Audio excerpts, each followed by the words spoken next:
வணக்கம். நமக்கு எண்கணி ஞானத்தையும், வேத ஜோதிட ஞானத்தையும், ஆன்மீக ஞானத்தை வழங்கிய அனைத்து குருமார்களுக்கும் நன்றி. என்ற அதே வேளையில் இது ஒரு ஜோதிட விளக்க வீடியோ விருப்பம் உள்ளவர்கள் தொடர்ந்து பார்க்கலாம். ஒரு கேள்வி. தேங்க் யூ அண்ணா. But when I check on Google, it say கடகராசி பூச நட்சத்திரம். But when I check with ஜோதிடர், ஹி சேட் கடகராசி ஆயில்ய நட்சத்திரம் அண்ணே. This is why I very confuse. Okay. இந்த கன்ஃபியூஸ் அடிக்கடி வரும். ஒரு நட்சத்திரக்காரங்க வந்து இந்த மாதிரியான சில கன்ஃபியூஷன் அப்பப்போ வரும். ப்ரீவியஸில் வந்து இந்த தனுசுல இருக்கிறவங்களுக்கு, மகரத்தில் இருக்கிறவங்களுக்கு, இந்த மாதிரில நான் வந்து கும்பம்ல அவிட்டம் வருவேனா, மகரத்தில் அவிட்டம் வருவேனா, இந்த மாதிரி கேள்விலாம் என்னை பார்த்தா மட்டும் விதவிதமான கேள்வி கேட்பாங்க.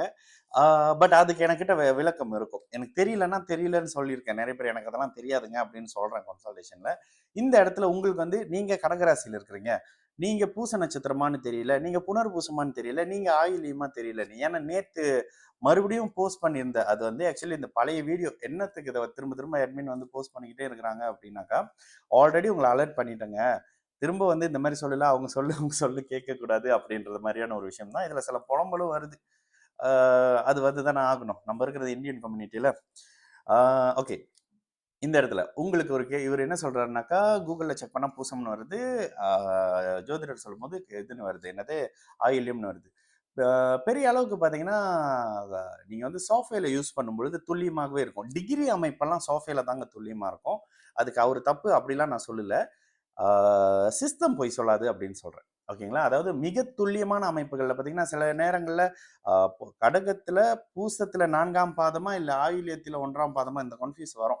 இதுல என்கிட்ட கேட்டீங்கன்னா சிம்பிளா சொல்லிடுவேன். நீங்க பூச நட்சத்திரக்காரரா இருந்தீங்கன்னா 2023ல இருந்து 24 பாதி வரைக்கும், அதாவது 24 செப்டம்பர், அக்டோபர் வரைக்கும் கடுமையான தாங்க முடியாத மன அழுத்தம் வந்ததெல்லாம் கடகராசி பூச நட்சத்திரக்காரர்களுக்கு. இப்போ பூச நட்சத்திரக்காரங்க ஒரு 6 மாசம் முன்னுக்கு இருந்த மாதிரியான அழுத்த நிலையில இல்ல. அந்த பூசம் 4ஆம் பாதம் மட்டும் கொஞ்சம் இருப்பீங்க. ஆனா அவங்க கூட அப்படியே ரிலீஸ் ஆயிருவீங்க. இப்ப யாருங்க கஷ்டத்துல இருக்கிறா? கடகராசி ஆயில்ய நட்சத்திரம் 1, 2ஆம் பாதத்துல இருக்கிறவங்களுக்கு தான் கடுமையான அழுத்த நிலை இருக்கும். இது வயதுக்கு ஏத்த மாதிரி. பருவ வயசுல இருந்தீங்கன்னா சுத்தமா கெட்டது மட்டுமே நடந்துட்டு இருக்கும். இந்த அமைப்புகள் இருக்கும். இதுல சில பேர் கேட்பாங்க, எனக்கு அந்த மாதிரி நடக்கலைங்க அப்படின்னுவாங்க. நடக்கலையா அப்படின்னு பார்த்தாக்க 2 விஷயம் இருக்கும். ஒண்ணு, சந்திரன் ஒளியாக நல்ல பௌர்ணமி யோகத்துல பிறந்திருக்கீங்க, இல்ல சந்திரன் வந்து சுக்கிரனோட சேர்ந்திருக்கிறாரு, இல்ல சந்திரனே வந்து குருவின் தொடர்புல சுபரோட தொடர்புல வந்துடுறாரு. ஒளியான சந்திரன் இருக்கக்கூடிய அமைப்புகள்ல கண்டிப்பாக கெடுபலன் குறையுங்க, இல்லாம இருக்காது. அதாவது இயல்புக்கு மாறா ஏதோ ஒரு சக்தி உங்களை பிடிச்சி இழுக்குது அப்படின்றத உங்களால ஃபீல் பண்ண முடியுங்க. அதுதாங்க அஷ்டம சனி. ஓகேங்களா? இது வயதுக்கு ஏத்த மாதிரியான இருக்கும். அதாவது 20 வயதுல உள்ளவர்களுக்கு 20 வயதுல, 30 வயதுல 30, 40 வயதுல 40, 50 வயது 50. ஆனா இதுல ஒருத்தர் கொமனே கொடுத்தாரு. முதலாம் சுற்று கடகராசிக்கு வந்த அஷ்டம சனி எனக்கு கொடுமை பண்ணிச்சியா, இப்ப எனக்கு 50 பிளஸ் ஆகுது. ஒரு மாதிரி பிரஷர் இருக்கு. அந்த அளவுக்கு அந்த ஃபர்ஸ்ட் அவருடைய பருவ வயதுல அந்த 20, 25 வயசுல வந்த மாதிரியான அமைப்பு இப்ப இல்ல அப்படின்னு கொமெண்ட் கொடுத்திருந்தாரு. சோ இந்த அமைப்புல வருது. இப்போ கடகராசி ஆயில்யம் 1, 2 பாதிப்புல இருக்கீங்களா? டிசம்பருக்கு பிறகு பாத்தீங்கன்னா ஆயில்யம் 3, 4ஆம் பாதம் பாதிக்கப்படுவீங்க. அதாவது இப்ப ஏதோ ஒரு தலைவலி பிரச்சனை வரும். இளைய பருவத்தினரா இருந்தா காதல்லையும் தொழில வருமானத்துல வருங்க. இந்த மத்தியம அமைப்புகள்ல இருக்கீங்கன்னா வருமானம் குடும்பம் சார்ந்த அமைப்புகள்ல வரும். குடும்ப தலைவிகளா இருந்தா கணவரா மனைவியா, கணவனுடைய ஆரோக்கியம், இந்த மாதிரியான சில அப்படி இப்படின்னு வரும். ஓகேங்களா?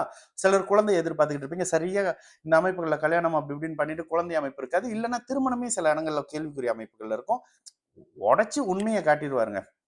இந்த அமைப்புல இருக்கணும். இதுல நீங்க பிரதர் எந்த காலகட்டத்துல கஷ்டத்தை அனுபவிச்சீங்க? அதாவது 2024 பிறந்ததுலேருந்து 2000 பிறந்ததுலேருந்து 2024 பிறந்ததுலேருந்து அக்டோபர் வரைக்கும் உங்களுக்கு கடுமையா தாங்க முடியாது. வாய் விட்டு கதறி இருப்பீங்கன்னு சொல்லிடுவேன். இந்த அமைப்புல இருக்குதா? இல்ல இப்போல இருந்து தொடங்கி தான் ஒரு மாரி அழுத்தமாக வருதா அப்படின்றத செக் பண்ணுங்க.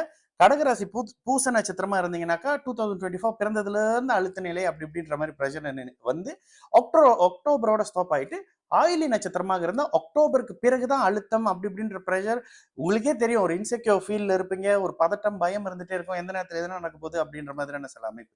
இதுக்குள்ள எதுல நீங்க இருக்கீங்கன்னு பாருங்க. இப்படிதாங்க நான் பலன் செக் பண்றேன்னா இல்லைங்க அவர் இப்படி நட்சத்திரம்னு சொன்னா நான் சொல்றது சரின்னு நான் எங்கேயும் ஆர்கியூ பண்றது இல்ல. இந்த கேள்வியை கேட்கிறேன். என்கிட்ட ஜாதகம் பார்க்கும்போது முதல்ல கேள்வி கேட்கறது என்னுடைய பழக்கம். ஜாதகத்தை கன்ஃபார்ம் பண்ணிட்டு பேசுற மாதிரி. ஸோ அந்த மாதிரியான சில விஷயங்கள். இதுல நீங்க எந்த ராசின்னு பாருங்க பிரதர். இது கொஞ்சம் யூஸ்ஃபுல்லாவே இருக்கும். சரிங்களா? நல்லது நடக்கும். இன்னும் நல்லா இருப்போம். வணக்கம்.